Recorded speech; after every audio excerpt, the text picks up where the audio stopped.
Hello friends, అంతా ఒకరిని చూసి ఒకరు బట్టి కొడుతున్నారు.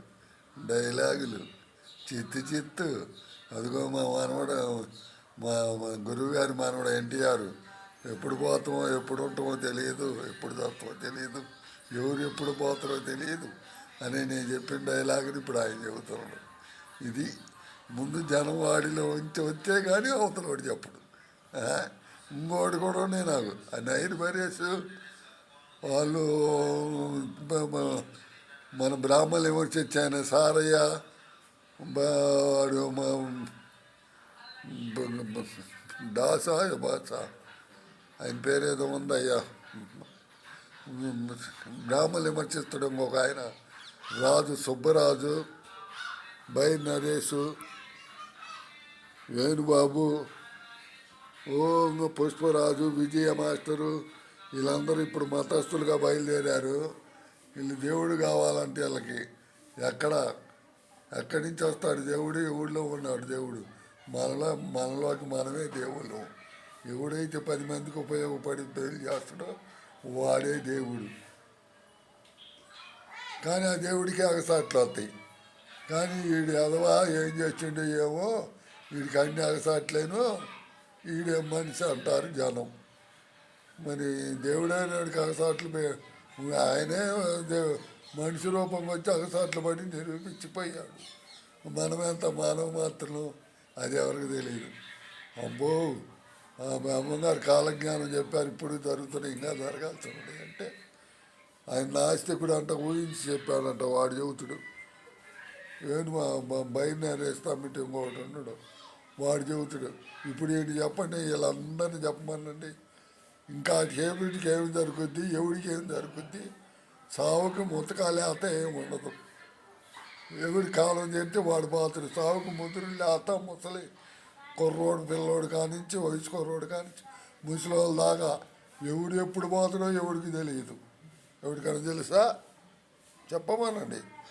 ఇంకా సేపట్లో ఏం జరుగుద్దో, ఎవరికి ఏం జరుగుద్దో తెలుసా? అసలు ఏం నిమిషానికి ఏం జరుగుద్దో చెప్పమను.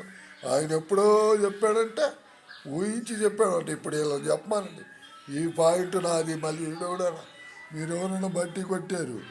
దాసోహం, నేను ఒకప్పుడు బియ్యముడిని, ఇక్కడ గుంటూరులో బోయపాటి ముఠా అని ఉంది, కమ్యూనిస్టు దాంట్లో రామారావు గారి ఎలక్షన్లో వచ్చిన టైంలో నన్ను ఇక్కడ అందరూ భీముడు అంటారు.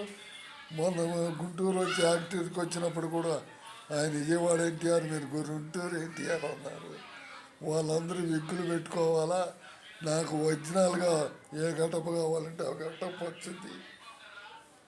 నేను అలాంటి ఆర్టిస్ట్ని, కానీ నాకు ఎదుగుదల లేదు, నన్ను ఆదరించేవాళ్ళు లేరు.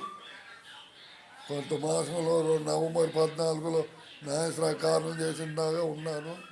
3-4-5 ఏళ్ళు కొద్దిగా సీరియలు, కొద్దిగా సినిమాలు చేసి వచ్చాను. కానీ మా బోయపాటి సీని గారికి నేను తెలుసు.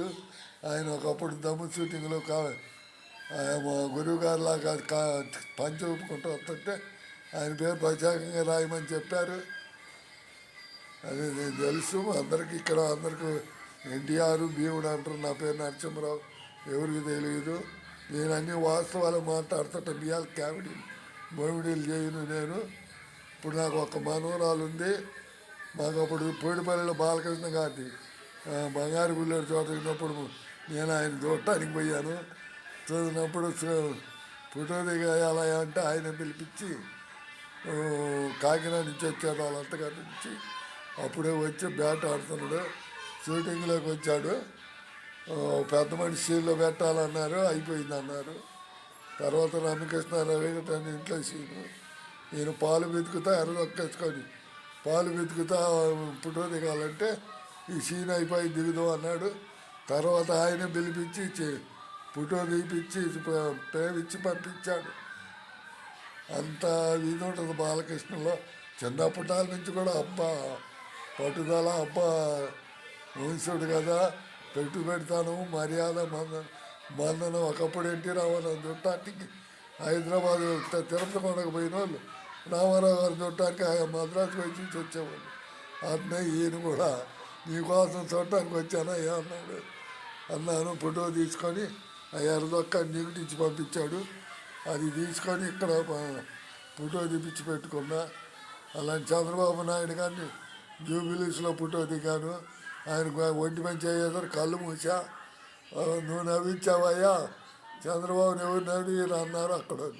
అప్పుడు జూబిలీస్ ఆఫీస్లో హైదరాబాద్లో అన్నపూర్ణ స్టూడియో పక్కన. మరి ఇంత ఉంది నాకు ఇవాళ ఏమీ లేదు. వచ్చి 10 ఏళ్ళు అయినా పడిపోయినా పింఛన్తో బతుకుతున్నా, ఆదరించేవాడే ఊట్లేదు. ఏందో కొంచెం మీడియాలు చేసుకుంటామని చేసుకుంటున్నా, అంతేకాని ఒకరిని విమర్శించి కాదు. అదిగో మంది పిల్లలు మతస్థులు ఎక్కువైపోయింది. ఇప్పుడు మన దేశం ఏమైపోద్దో, ఇంకా రాబోయే కాలం ఎట్టుంటుందో ఉంటా మరి.